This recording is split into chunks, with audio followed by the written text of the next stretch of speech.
l'entretien des patriotes. Bonjour à tous, heureux de vous retrouver. Bataclan, hommage aux victimes ou récupération politique indécente? Les responsables se font mousser. Avant de traiter cette information et beaucoup d'autres, vous connaissez la coutume sur cette chaîne. Je commence toujours mon entretien par remercier ceux qui m'ont permis justement de le produire, car ils m'ont financé à l'aide. Merci rémunérateurs. Et aujourd'hui, ils sont à l'honneur des fidèles parmi les fidèles: Franz Sambroche, Christian, Jean-Claude, Thierry V, Pascal Béard, Nono Broquet, Yann Penaud, Pharisme, Galopification, JP Poignant et Divergente. Merci à eux du fond du cœur. Et puis, je tenais à vous remercier pour votre soutien inconditionnel. Oui, il faut aider la réinformation en ces temps de graves menaces sur la liberté d'expression. Comment faire? C'est simple, il suffit de lever le petit pouce, écrire de gentils messages, diffuser sur d'autres réseaux sociaux. Et puis surtout, n'oubliez pas d'activer la cloche notification. Merci à tous. 13 novembre, Bataclan, mais il faut d'abord s'intéresser au contexte. L'attentat contre Charlie Hebdo le 7 janvier 2015. Encore un. La France est frappée depuis des décennies par des attentats fanatiques, mais celui-ci a marqué les esprits. Le massacre de Charlie Hebdo, oui, va toucher les Français. C'est d'abord le symbole de la liberté d'expression, la caricature, et les victimes sont familières au plus grand nombre, comme Cabu et Wolinski. Réponse des autorités socialistes à ce massacre: vous n'aurez pas ma haine, les petites bougies et les manifestations. Dans quel contexte a eu lieu cet attentat? Souvenez-vous, Fabius, Al-Nosra, branche armée syrienne qui massacre les chrétiens d'Orient.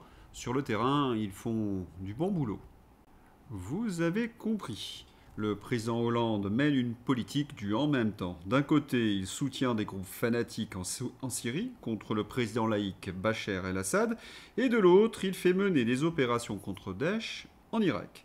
Ces interventions font monter les risques d'attentats en France. Aujourd'hui, nous continuons cette même politique avec Emmanuel Macron. Emmanuel Macron rencontre le président syrien Ahmed El-Shara au Brésil. Même à l'étranger, il nous fait honte. Cet individu est intimement lié aux monstres qui ont commis les massacres du Bataclan. Mais revenons à l'année 2015. Les risques d'attentats sont évidemment très élevés. Estrosi, le maire de Nice, affirme dans une interview que parmi les réfugiés de Syrie, d'Irak ou de Libye se trouvent des combattants fanatiques infiltrés.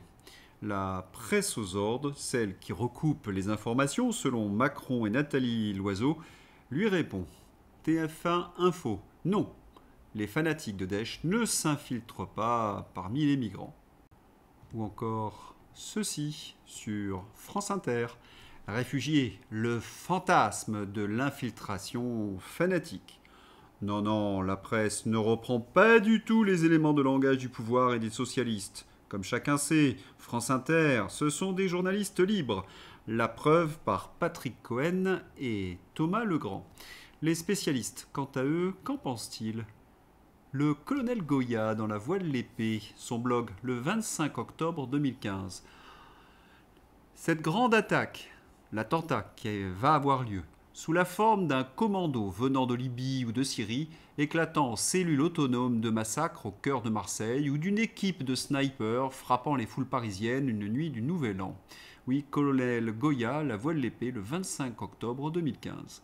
Non, non, le colonel Goyafi n'est pas Madame Irma, il n'a pas de boule de cristal. Il ne fait que reprendre les éléments que toute la communauté du renseignement français balançait auprès de ses relais. C'est-à-dire que la menace était imminente et qu'il s'agissait de quelque chose de très spectaculaire avec des petits commandos.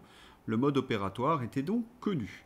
Marc Trévédic, juge antiterroriste, avait lui aussi alerté l'opinion dans Paris Match le 30 septembre. Marc Trévédic a décrit une explosion inévitable d'attaques coordonnées de grande ampleur par l'État fanatique en raison de la surcharge des services et de l'afflux de combattants formés. Il avait donc livré une interview à Paris Match le 30 septembre 2015. Avertissement sur une menace maximale et imminente.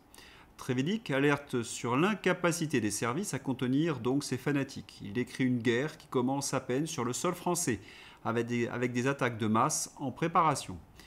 Le niveau de risque est maximal, jamais atteint jusqu'alors. Le pire est devant nous.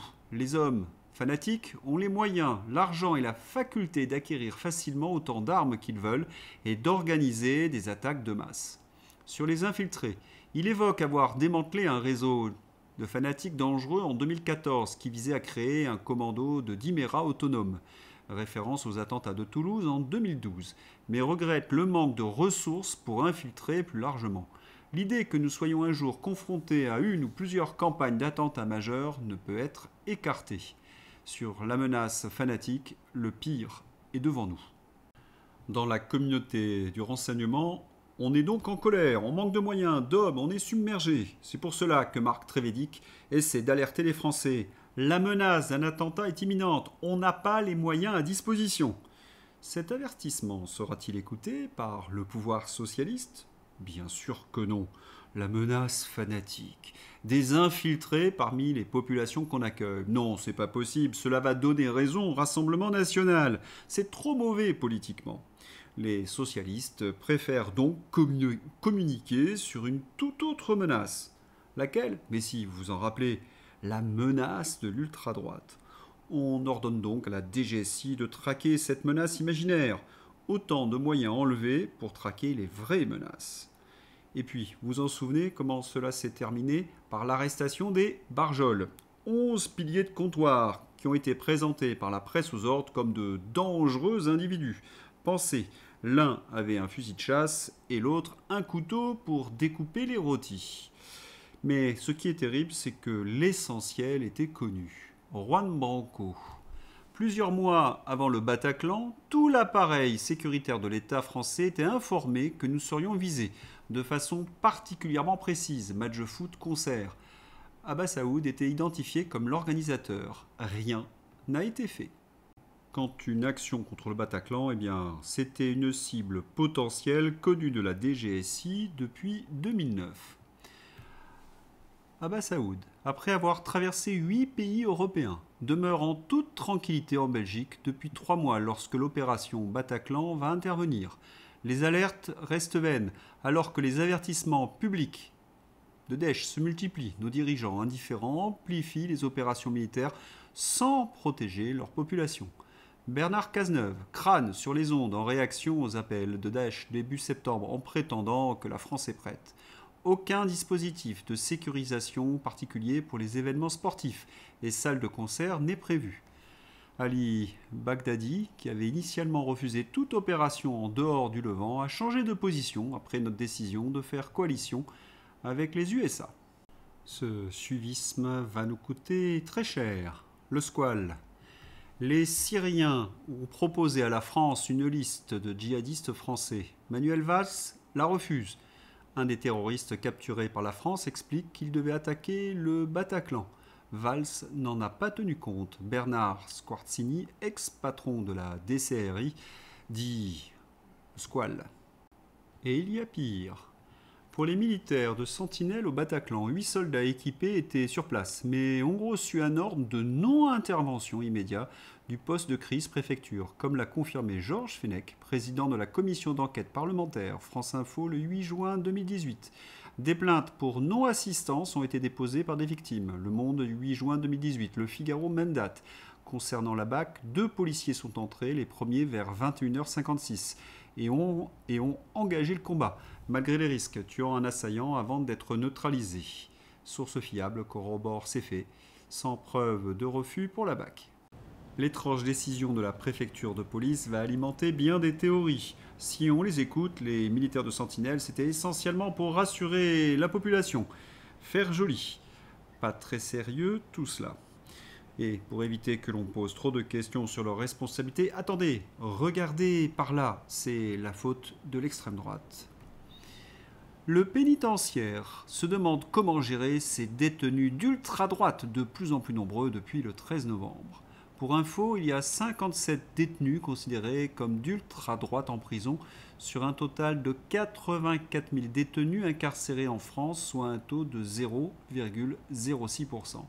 À titre de comparaison, il y a 351 terroristes fanatiques incarcérés en France et 403 détenus de droit commun considérés comme radicalisés. Mais bon, laissons BFM TV manipuler les esprits et désinformer. Ils ne savent pas faire autre chose de toute façon. Détournons le regard donc, mais pour éviter de voir quoi? La responsabilité du gros patapouf visqueux socialiste, Charlotte Dornelas. Angela Merkel, après l'avoir consulté, un mécanisme d'accueil permanent et obligatoire en Europe. Aucune prévention et la presse, de manière assez générale, avait pris le relais en expliquant à grand renfort de papier pourquoi c'était un fantasme d'extrême droite, pourquoi est-ce que c'était une fake news. Avant le 13 novembre 2015, l'infiltration des fanatiques était considérée comme un fantasme et une fake news. Aujourd'hui, François Hollande lui-même déclare qu'il savait que dans le flux des réfugiés, il y avait des individus qui étaient là pour tromper la vigilance. Et Hollande le confesse en 2021 lors du procès du Bataclan. Il savait, il n'a rien fait. Ah, vous savez, l'extrême droite, tout ça. Et ce sont ces socialistes qui se précipitent à la cérémonie d'hommage. Bah oui, rappelez-vous, François Hollande a bondi dans les sondages après le 13 novembre 2015. Cette récupération est à vomir, comme celle d'hier soir. Demandez le programme. Dans son discours au spectacle pour le 13 novembre 2015, Anne Hidalgo ose mélanger les 130 morts avec la COP21, les Jeux Olympiques et Paralympiques. Elle considère peut-être tous ces morts comme du fumier pour faire pousser sa candidature à l'ONU et le poudrer. En fait, ce n'est pas une cérémonie d'hommage aux victimes du 13 novembre, c'est une récupération d'Emmanuel Macron. Il ne peut pas s'empêcher d'accaparer l'attention, c'est ahuri. Je ne vous passerai pas un extrait de son discours, c'est insupportable, cette voix larmoyante, pathétique, l'élève de Bribri. Le corps et le cœur en lambeaux, pourquoi? Après Samuel Paty, Dominique Bernard, les attentats de Nice et d'Annecy et tous les autres morts démissionnent. Oui, comment peut-on transformer l'horreur et la guerre contre le terrorisme en show? Ce spectacle et cette récupération sont au-delà de l'indécence. Sont-ils encore humains d'ailleurs? Des fois, je me le demande. Et en plus, tous ces socialos ont refusé d'inviter les députés du Rassemblement national. On a bien compris pourquoi.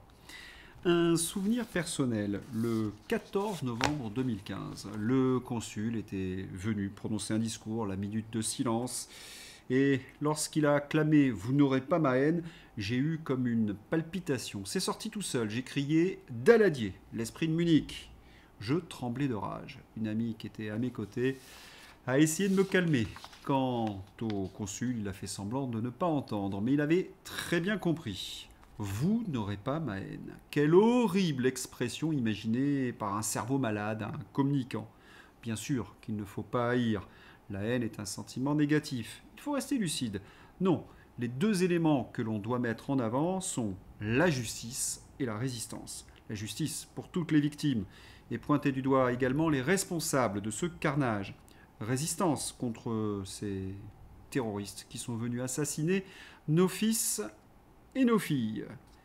Mais vous comprenez bien pourquoi il ne parle pas de justice et de résistance, parce que justice, il serait montré du doigt.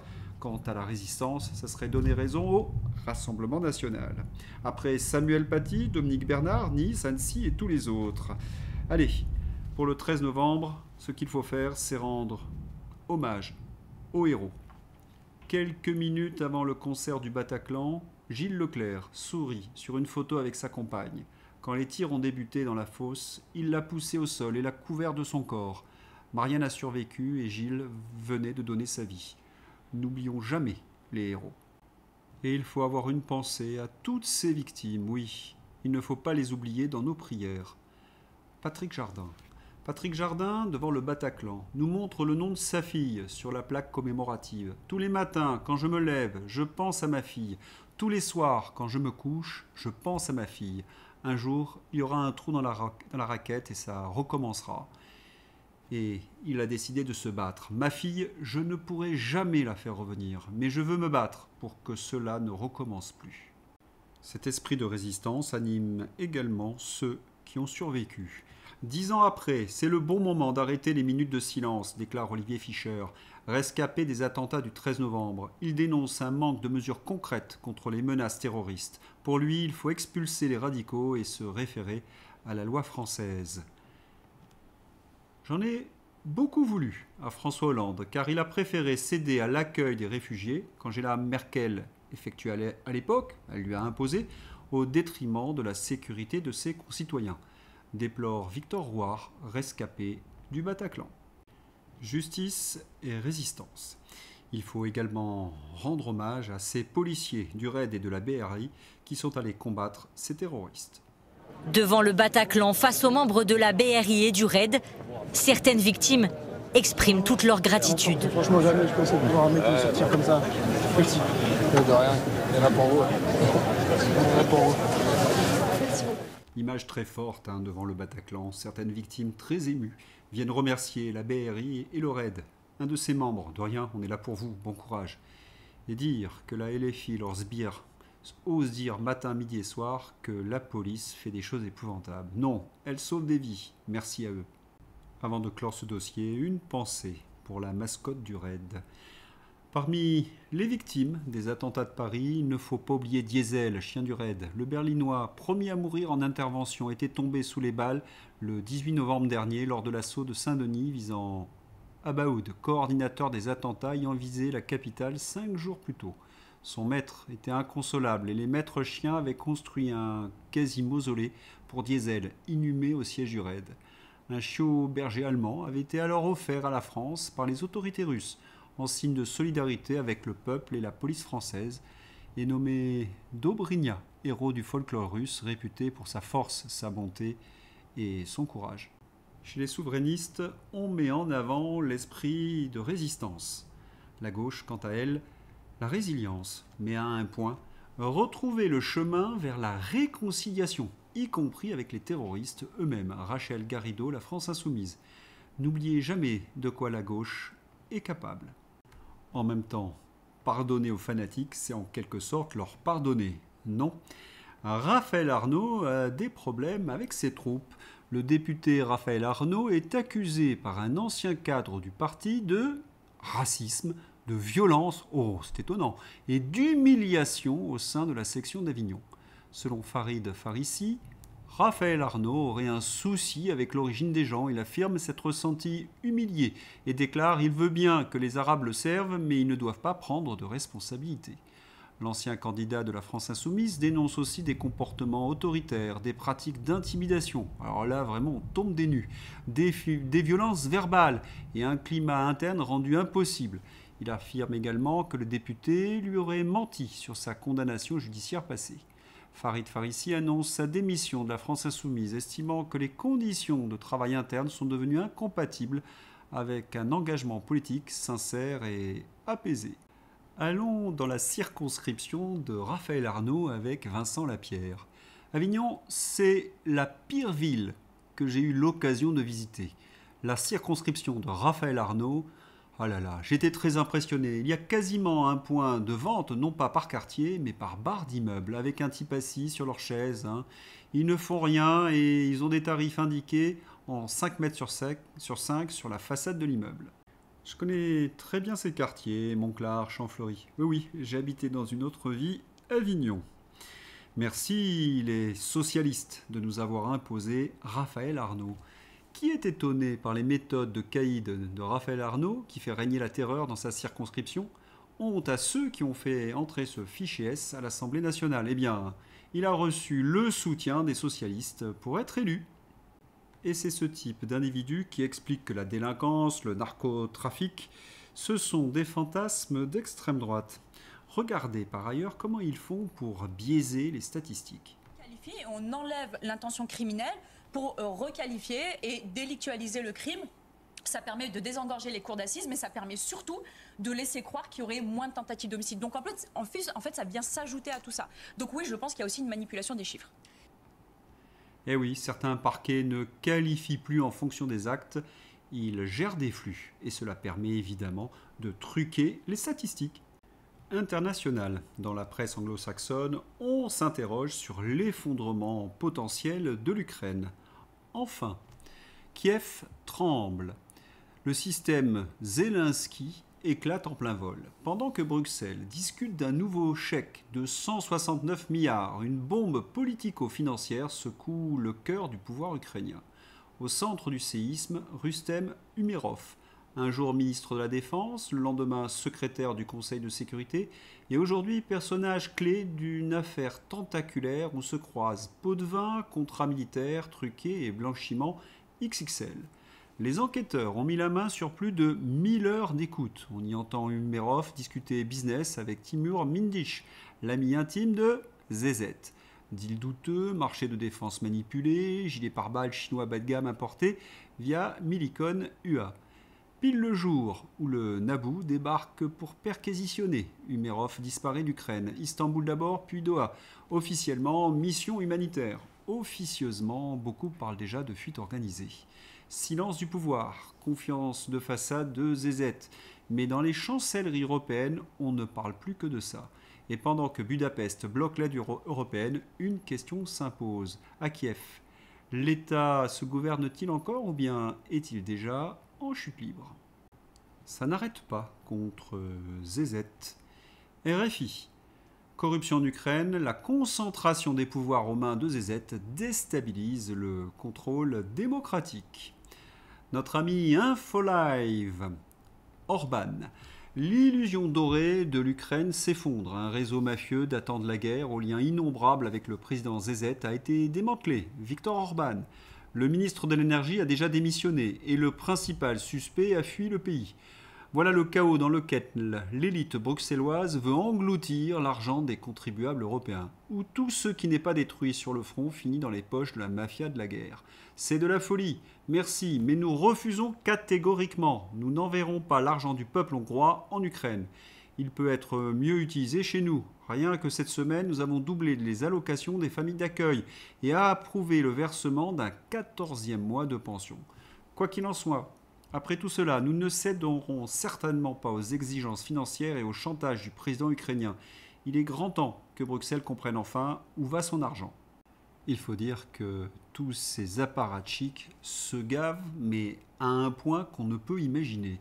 Cela chauffe en Ukraine. En plein scandale de corruption, la ministre ukrainienne de l'énergie, Svitlana Yurchuk, impliquée dans un scandale de corruption par la Naboo. Elle a empoché des pots de vin sur 5 milliards de dollars US destinés à des infrastructures énergétiques protectrices. Jamais construites. Elle annonce sa démission. Le pouvoir de Zelensky semble s'effondrer à Kiev. Et l'armée ukrainienne semble reculer, s'effondrer également. Front Ouest Zaporijjia, la percée russe au nord de Guiapol en une carte. Selon des observateurs occidentaux, Guiapol serait pratiquement sans défense face à l'offensive russe. Pour le moment, aucune réserve ukrainienne n'est engagée. Kupiansk et Pokrovsk sont tombés. Je vous invite à regarder le bulletin numéro 160 de Sylvain Ferreira. Vous avez le lien dans ma description. À ne pas manquer, donc, la défaite militaire ukrainienne, la corruption de ZZ font la une des journaux anglo-saxons. Comment réagit Pustula? Florian Philippot. 6 milliards d'euros pour l'Ukraine. Scandale absolu. En plein scandale de corruption autour des proches de ZZ, ministre qui démissionne, son associé en affaires est même en fuite, l'Union européenne vient d'annoncer une nouvelle aide de 6 milliards d'euros pour l'Ukraine, donc près d'1 milliard pour la France. Je voudrais profiter de cette nouvelle pour dénoncer une horrible fake news de la propagande poutinienne. Une théorie du complot, comme quoi l'Union européenne serait corrompue et certains membres recevraient des rétrocommissions. Qui peut croire cela? Franchement. La présidente de la Commission européenne, Ursula, a pour la première fois évoqué l'idée d'un plan d'emprunt commun de l'Union européenne pour financer l'Ukraine s'il est impossible de toucher aux avoirs russes gelés. Ursula, elle les aime, ces bandéristes. Présentation des décisions du Conseil européen du 23 octobre par Ursula. Première décision, l'Union européenne s'est engagée à prendre en charge tous les besoins financiers de l'Ukraine pour 2026 et 2027. Mais c'est des centaines de milliards d'euros. La folie continue. L'endettement de l'Union européenne explose. Les Français paieront la note. Mon cher Thierry, ils ne la paieront pas. Ils la paient. Honteux! Pour les macronistes, il n'y a plus d'argent pour les Français qui sont toujours plus taxés. Mais pour voter avec la gauche, l'augmentation de la contribution à l'Union européenne de 6 milliards d'euros. Il y a toujours de l'argent, alors que d'autres pays ont réussi à négocier un rabais. C'est hallucinant en ces temps de faillite budgétaire. Plus 6 milliards d'euros, soit 30 milliards d'euros, une hausse de 25%. Et sur ces 30 milliards d'euros, il n'y a pas la moitié qui revient à la France. Voilà la hausse délirante de la contribution financière de la France à l'Union européenne votée par les LR, les PS, les Verts et les macronistes. Oui, tous ces affreux européistes pour financer la grosse commission de Pustula. Là, il y a toujours de l'argent. N'oubliez pas, souriez, c'est vous qui payez. Il révèle à l'antenne tout ce que l'État lui vole et c'est insupportable. Une fois que j'ai payé les taxes, il me reste 40% de ce que j'ai gagné. Je fais 4 000 € par mois de chiffre d'affaires et à la sortie, il me reste à peine 1 500 € pour vivre. Oh oui, cela s'appelle de l'esclavagisme. Mais en même temps, vous n'êtes pas heureux de financer Pustula et ses délires à l'Est, les députés socialistes, l'État socialiste, la submersion migratoire? Comment? C'est pas chouette tout ça? Et pour cacher l'effroyable bilan de cette Union européenne et de la France, rien de tel qu'une bonne censure. Pedro Sanchez, à Davos 2025, je vous en ai parlé hier. Mot pour mot le discours du Poudré sur l'anonymat sur les réseaux sociaux. Mot pour mot le discours de Keir Starmer récemment sur l'identité digitale. Idem Corée du Sud et d'autres. Comme pendant la crise sanitaire, nous voyons une coordination et une concomitance dans les discours, les thèmes et les mesures. Leur feuille de route est la même, leurs éléments de langage sont les mêmes, en même temps. Tout ceci sans l'aval des populations. Un agenda supranational appliqué localement avec les young leaders locaux? Non, tout ceci n'a plus rien de démocratique ni de libéral. La censure pour tous. Un hasard, tous ces young leaders généralement sont socialistes. Une dernière vignette pour résumer l'essentiel de cet entretien.